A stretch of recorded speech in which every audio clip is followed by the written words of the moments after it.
Let's get into it. Coach Colin here. I guess we all saw the debate, and you know what? I'll say right away, CNN way more fair than I thought they were going to be. I'll say that right off the bat. I thought it was going to be them just shutting down Trump left and right. They were just very dry, very straightforward. They didn't add anything to either. They weren't tearing down Trump. They weren't really building up Biden. And Biden needed it. Oh man, did he need it? Oh man, it was wild. Right now, I'm going to show you some clips of Joe Scarborough, what he was saying just 3 months ago. A lot of people on Twitter have pointed this out, and what he's saying about Biden today, little different. Then I'm going to show you a little bit of breaking points and their reaction, Joy Reid's reaction, Kamala Harris's reaction, Vivek's reaction, and then also Gavin Newsom's reaction. And I'm very upset that he is being put on any spotlight in this whole thing, because it tells me one thing, that he just might be the person replacing Biden. But let's get into this real quick, folks. Bang. Let's start right there with Joe Scarborough. This is what Joe Scarborough was saying just 3 months ago. Check it out. But comparing that guy's mental state, I've said it for years now, he's cogent. Mm-hmm. But I undersold him when I said he was cogent. He's far beyond cogent. In fact, I think he's better than he's ever been. Intellectually, analytically, because he's been around for 50 years. And, you know, I don't know if people knew this or not, Biden used to be a hothead. Sometimes that Irishman would get in front of the reasoning. Sometimes he would say things he didn't want to say. This is, and I don't really, you know what, I don't really care. Start your tape right now, because I'm about to tell you the truth. And F you if you can't handle the truth. This version of Biden, intellectually, analytically, is the best Biden ever. Not a close second. And I've known him for years. The Brzezinskis have known him for 50 years. If it weren't the truth, I wouldn't say it. If it weren't the truth, I wouldn't say it. Man, the absolute nerve of these people in mainstream media is just crazy to me. It's so wild that they say stuff like this. And noticing how they all react at the same time, how CNN got together, how MSNBC, they had this panel of 6 people. I'm starting to notice they really do act like a damage control task force for whatever agency is behind them pulling the strings. They really do. That's exactly what they are. There's task force that go to people's houses and kick in doors, and then there's task forces that come to our airwaves and our screens, our TV screens, our computer screens, our phone screens, and they kick in the door that way, and they try to get in, they try to mold our thought processes. They try to make us bow down the same way that they'll kick in a door and say, everybody on the ground. They kick in our screens and they say, everybody listen right now. Listen to this. Listen to what we're telling you. Trump lied. Biden told the truth. And then they'll just repeat that over and over again until we're like, okay. No matter if you change the channel or not. But sorry, let me just get to now. This is, I just went off there a little bit. This is Joe Scarborough today.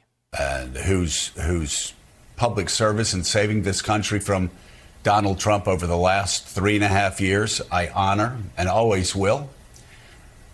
I think we have to ask the same questions of him that we have asked of Donald Trump since 2016, and that is, if he were CEO and he turned in a performance like that, would any corporation in America, any Fortune 500 corporation in America, keep him on as CEO? If this were Donald Trump, time and time again, we talked about the Goldwater. Where's the Barry Goldwater? To walk over and tell Richard Nixon it was over, to tell Donald Trump it was over. And now the question is, do Democrats need to do the same thing? of Joe Biden. I mean, these are hard questions, but the fact is, friends, failure is just not an option. In 2024, failure is not an option. So who I love, who I respect, who I revere for their work and their duty to service over their lifetime really is not relevant. It's not relevant for any of us. It's not relevant for Democratic leaders. It's not relevant for anyone. The question is, we know Joe Biden can govern. Mm-hmm. And again, I'll debate that issue with anyone, and I will win. I will destroy anybody that wants to debate Joe Biden's record over the past 3.5 years. He can run the White House. He can run. All right, that's enough. He doesn't even know what to say. He doesn't know what to do. He's getting orders that he has to talk down Biden because they're trying to switch him out. But then also he's like, but hold on, I've been spreading propaganda about how great he is. I don't know which side to go on now. Oh, it's so sad. He was right, though, about the CEO comment. No, you wouldn't. No, you wouldn't. If Trump was like that, because Trump is running a multi-billion-dollar company, as well as he has some other ventures that have made billions of dollars. If he was like Biden, he would be like, I got to step back because I don't want to lose billions of dollars. I think one of my sons or daughter, I think they have to step in and handle things because I'm not there yet. And I think that's what's going to happen. Here's a quick little reaction of Breaking Points and what they saw.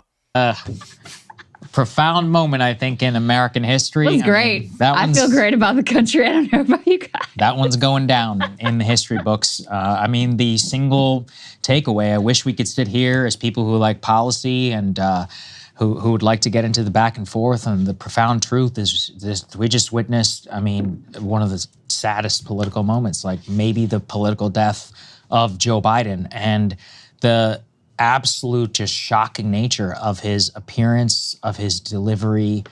Even whenever we were trying to parse the substance, Crystal, the four of us, we couldn't even get to what he was saying. Incomprehensible. The coughing, he coughed a record 5 times in the first 30 seconds of the debate. And I mean, I'm just sitting here stunned. I don't know what else I can say. I mean, 2 words: elder abuse. Yeah. It was painful to watch. Yeah, like from the jump. It was painful. His voice, his face, his inability to maintain a single train of thought. It was horrendous. And like, I mean, Trump is all over the place and said all kinds of oh, they're mourning. People are mourning. Jeez. Look, even Joy Reid. Check out Joy Reid's reaction. Listen to this real quick. She was on the phone throughout much of the debate with Obama world people, with Democrats, with people who are political operatives, with campaign operatives. My phone really never stopped buzzing throughout.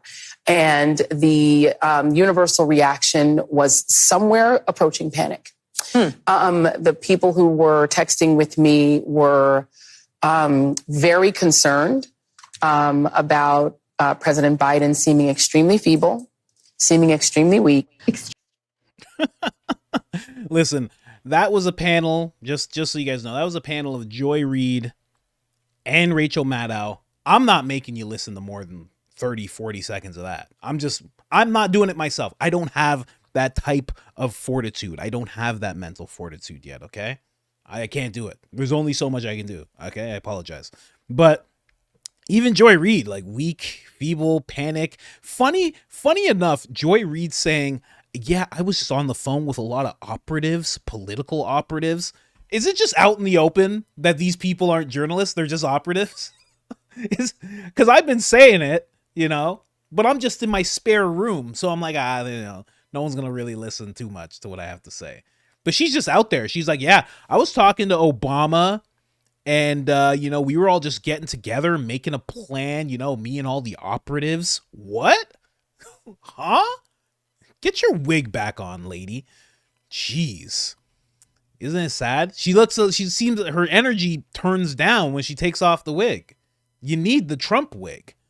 I want to see Joy with the Trump power back, But I guess because of the debate, she has to placate to some people. Let's hear a little bit from Kamala Harris. Even she had a reaction to all this. The first debate of the 2024 presidential campaign is now history. The fallout from it is just getting started. Joining us now is Vice President Kamala Harris. Madam Vice President, thanks for being with us. CNN's John King has described a panic inside the Democratic Party right now because of President Biden's performance in tonight's debate. He's been hearing from Democratic lawmakers and others around the country. Some within your own party are wondering if President Biden should even step aside. What do you say to that? Listen, first of all, what we saw tonight is the president making a very clear contrast with Donald Trump on all of the issues that matter to the American people. Yes, there was a slow start, but it was a strong finish. And what became very clear through the course of the night is that Joe Biden is fighting on behalf of the American people, on substance, on policy, on performance. Joe Biden is extraordinarily strong. And but I'm sorry, that on cannot substance be and debated. policy and performance tonight, I mean, the president's performance tonight clearly was disappointing for his supporters. CNN is reporting Democratic lawmakers watching the debate were worried about the president's performance. One said it was a disaster. Another called it a train wreck. Those are Democrats especially worried that Biden did not punch back on Trump's lies. Listen, people can debate on style points, but ultimately this election and who is the president of the United States has to be about substance. And the contrast is clear. Look at what happened during the course of the debate. Donald Trump lied over and over and over again, as he is wont to do. He would not disavow what happened on January 6th. Lies, January 6th, that's going to be what you're going to hear for the next week or so. Just lies. They're not going to name the lies. They're just going to be like, Donald Trump lies. That's it. There was nothing he said that was true. They're never going to tell you what it was. They're just gonna, that's how it's going to be for sure. And just to what Kamala was saying, the fact that Biden is fighting on behalf of the American people, I would definitely say, just fight for yourself. Don't listen. Everybody's okay, man. Everybody, they got their feet under them. They can look around. They're cognizant. You got to worry about yourself, big guy. Okay. You gotta keep it together. Okay. Just keep it together because there's still some months ahead and nobody wants to see Kamala have to step into that seat. Okay. Just please take care of yourself. Tea, aspirin, a nap, ice cream, whatever you need. Just get it. Don't worry about everybody else. It's okay.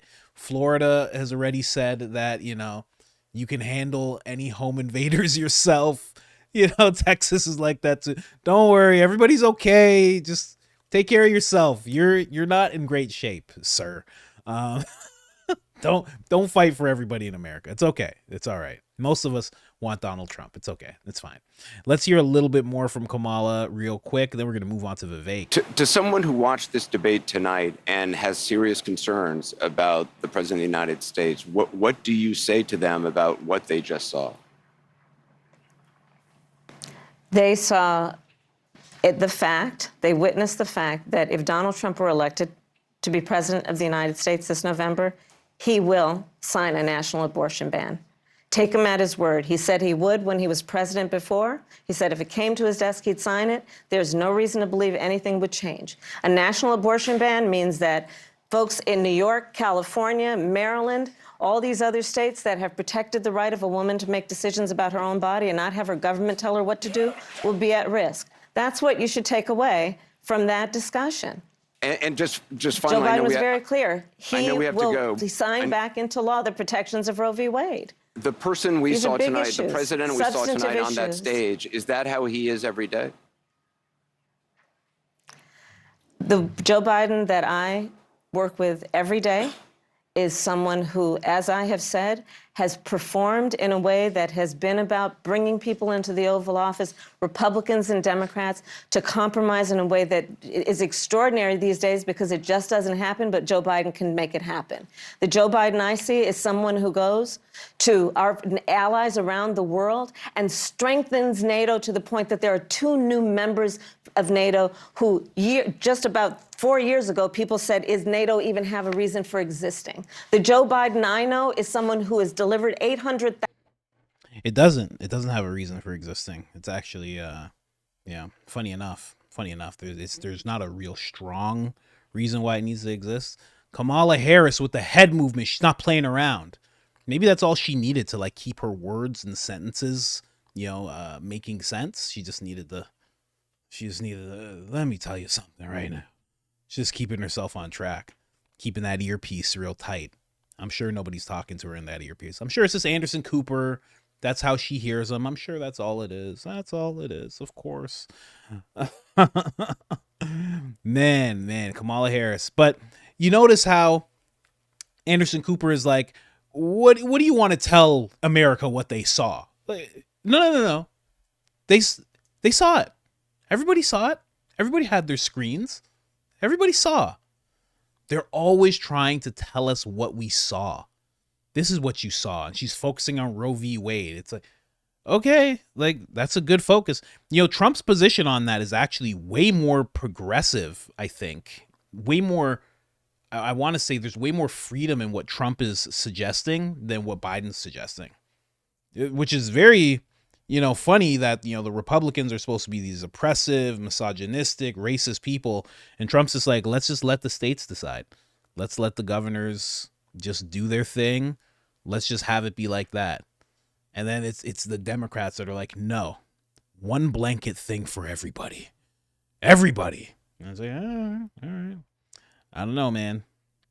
There are some places with large black populations that could do with some kind of regulation because, there's a lot of black babies that are expiring. Almost thousands, tens of almost 10, 14,000 a week? It's not that good. So I'm just saying. And we'll do another episode one day on Planned Parenthood. I mean, we could go on for days about who founded that. Let's go into Vivek speaking on this situation. Let's bring it back here. Vivek has something to say as well. Let's go. Mr. Ramaswamy, everyone was like in shock. I think that he was, they said they were going to drug him. Potentially, that was a joke. The reality is it's as though they lobotomed him. Okay, great. Thank you. The sad truth is this is a national security threat to the United States of America. To have a president of the United States that is this far removed from reality, I think is a threat to our country. And when you tie together the records of Trump versus Biden, it wasn't just the record and the words. Americans could see it in their own eyes that this is not a president who is actually with them. It's sad. It made me sad. It was uncomfortable to watch, actually. You have a president. Many Americans don't love this president. I worry this president has family members who don't love him. Because any loving family member would not put a man like this through the hell that they're actually putting him through. The only times he came alive, Joe Biden did during the night, the only times he had even a spark of life to him was when he's talking about January 6th, was when he's talking about Trump's convictions. He doesn't actually give a damn about the issues that affect Americans. He only gives a damn about the issues that try to actually dunk on Trump. And I think it's a great thing that, President Biden came across as the guy who is the mean guy in the room. See, people talk about President Trump and his social media tweets and the things that they might find mean about them. I actually think President Biden came across as the more begrudged gentleman in the room tonight. Trump was not answering questions that he was asked. Do you think there might be calls amongst Democrats, I know you're not a Democrat, to replace him? I mean, the fact of the matter is this man cannot continue as maybe even make it to the end of this term as the President of the United States. I have deep concerns for our own country, even for the next 6 months with this man in charge. When you think about the greatest threats that we have faced in our lifetime to the homeland of the United States of America, and that this is the man who's the commander-in-chief supposedly making those decisions, that should be frightening to every American. And I do think that we are due for a Democratic Party that has a reckoning ahead of it to say that if this man is the best they could put up, that says everything you need to know about the modern Democratic Party.